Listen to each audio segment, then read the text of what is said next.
Mukunda Jewellers, first ever factory outlet opening soon in Jubilee Hills. వివాహేతర సంబంధం ఒక వ్యక్తి హత్యకు కారణమైంది. ఇద్దరు జైలు పాలయ్యారు. అత్త అల్లుడు కలిసి ఈ వ్యక్తిని హత్య చేశారు. పల్నాడు జిల్లా నరసరావుపేటలో గత నెల 24వ తేదీన ఒక వ్యక్తి అత్యంత దారుణంగా హత్యకు గురయ్యారు. కేసు దర్యాప్తు వేగవంతం చేసిన పోలీసులకు ట్విస్ట్ ఏంటంటే వివాహేతర సంబంధం వల్ల జరిగినటువంటి హత్యగా నిర్ధారించుకున్నారు. మృతుడి భార్య ఇచ్చినటువంటి కంప్లైంట్ ఆధారంగా దర్యాప్తు కొనసాగించారు. క్లూస్ టీమ్ రంగంలోనికి దిగింది. ఆ తర్వాత ఈ హత్యకు కారణం వివాహేతర సంబంధం. మృతుడు ఎవరైతే ఉన్నారో షేక్ పెద్దబాజీతో సుబ్రహ్మణ్యాచారి అనే వ్యక్తి వివాహేతర సంబంధం కొనసాగుతోంది. అయితే ఈ విషయంలోనే తరచుగా వాళ్ళ మధ్య గొడవలు జరుగుతూ ఉన్నాయి. దీంతో ఎలాగైనా పెద్దబాజీని హత్య చేయాలని ప్లాన్ చేశాడు. అందుకు వాళ్ళ అత్త రాంబాయమ్మ కూడా హెల్ప్ చేసింది. దీంతో పోలీసులు సుబ్రహ్మణ్యాచారి రాంబాయమ్మలను అదుపులోనికి తీసుకున్నారు, అరెస్ట్ చేశారు, రిమాండ్కి పంపిస్తున్నారు. ఒక్కసారి మళ్ళీ మనం గతంలో జరిగినటువంటి కేసులు చూస్తే గనక వివాహేతర సంబంధం వల్ల చిన్న పిల్లల్ని కూడా అడ్డు తొలగించుకోవడానికి హత్యలకు తెగబడుతున్నటువంటి దారుణాలు కూడా చూసాం. మగవాళ్ళు ఆడవాళ్ళని, ఆడవాళ్ళు మగవాళ్ళని సినిమాటిక్ రేంజ్లో స్కెచ్లు వేసి ప్లాన్లు వేసి చంపేస్తున్నారు. ఎంత బాధాకరమైన విషయం అంటే ఈ వివాహేతర సంబంధాలకి అసలు ఒక ఏజ్ వచ్చిన తర్వాత ఒక పరిణితి ఉంటుంది, ఒక నాలెడ్జ్ ఉంటుంది, సొసైటీ విషయంలో కూడా ఒక జాగ్రత్త, ఇవన్నీ ఉంటాయి. కానీ ఇక్కడ వీళ్ళ ఏజ్ కూడా మనం చూడొచ్చు. ఎంత దారుణంగా తెగబడుతున్నారంటే చాలా అంటే ఈ కేసుల గురించి చెప్పాలంటేనే కొంచెం ఇబ్బందిగా అనిపిస్తోంది. కానీ కొంత వీటిలో నుంచి కూడా ఇన్ఫర్మేషన్ అనేది సొసైటీకి చాలా అవసరం.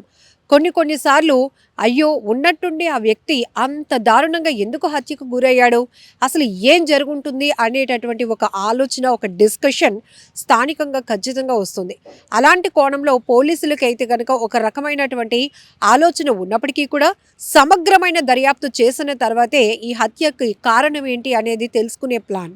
సో ఈ క్రమంలోనే ఇక్కడ చూడండి, మృతుడి భార్య ఇచ్చినటువంటి కంప్లైంట్ ఆధారంగా ఇప్పుడు మృతుడు ఎవరైతే ఉన్నారో షేక్ పెద్దబాజీతోనే వాళ్ళ భార్యతోనే ఈ నిందితుడికి వివాహేతర సంబంధం కొనసాగుతోంది. అతను ప్లాన్ చేశాడు.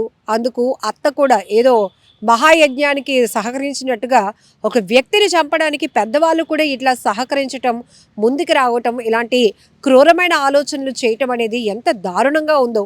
ఇప్పుడు హ్యాపీగా లీడ్ చేయాల్సినటువంటి ఎండ్ లైఫ్ని కాస్త ఆమె కూడా అల్లుడు చేసేటటువంటి ఆలోచనకి సహకరించి ఇప్పుడు జైలు పాలైనటువంటి పరిస్థితి ఉంది. సో ఇలాంటి ఘటనలు జరగకుండా ఉంటేనే మంచిది. ఎందుకంటే సొసైటీలో ప్రతి ఒక్కరు కూడా పెద్దవాళ్ళు పిల్లలకి మిర్రర్ లాంటి వాళ్ళం అని అంటూ ఉంటారు కదా. ఎందుకంటే ఏం జరుగుతోంది, ప్రతిదీ ఇప్పుడున్నటువంటి జనరేషన్ ప్రతిదీ ఈజీగా క్యాప్చర్ చేస్తున్నారు.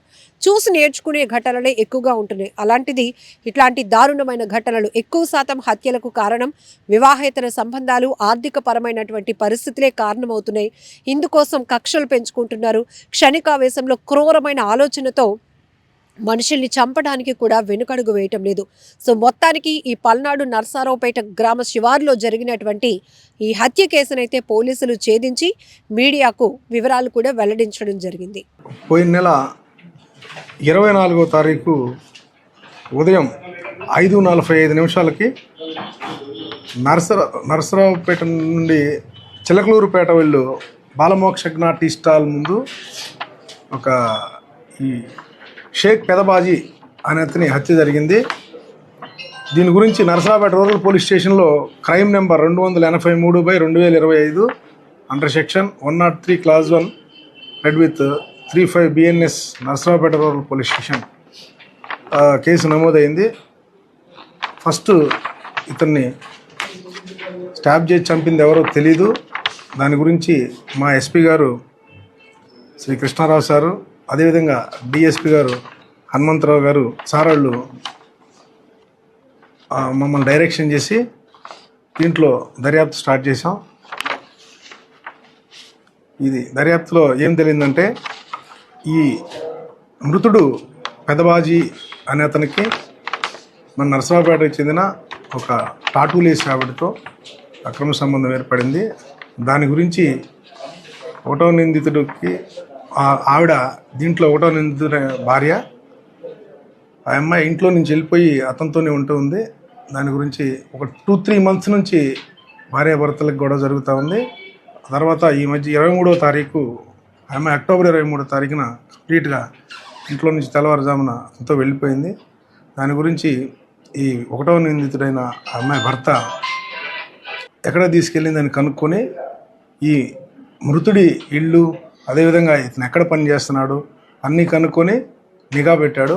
నిఘా పెట్టి అతని అత్త అయిన అంటే ఆ లేడీ యొక్క అమ్మతో కలిసి అతను చంపాలని నిర్ణయించుకొని పథకం ప్రకారం ఆ రోజు తెల్లవారుజామున వాళ్ళ ఇంటికాడ నుంచి బయలుదేరి ఈ సీనా పఫన్స్కి వచ్చి అతను రోజు టీ స్టాల్కి వచ్చే టైంకి సుమారు 5:45 గంటలకి ఇతను అతన్ని పట్టుకోగా ఈమె కత్తి తీసుకొని అతను స్టాబ్ చేసి చంపేసింది. దీని గురించి దర్యాప్తులో తేలడంతో వీళ్ళని నిన్న సాయంత్రం 4 గంటల సమయంలో ముద్దాయిలిద్దరిని కూడా అక్కడ వల్లభ చెరువు దగ్గర అరెస్ట్ చేసి తర్వాత హత్యకు ఉపయోగించిన ఆయుధాలు, అదేవిధంగా వాళ్ళు తొడుక్కున్న బట్టలు అవన్నీ కూడా సీజ్ చేసి ఈరోజు రిమాండ్కి పంపిస్తున్నాం.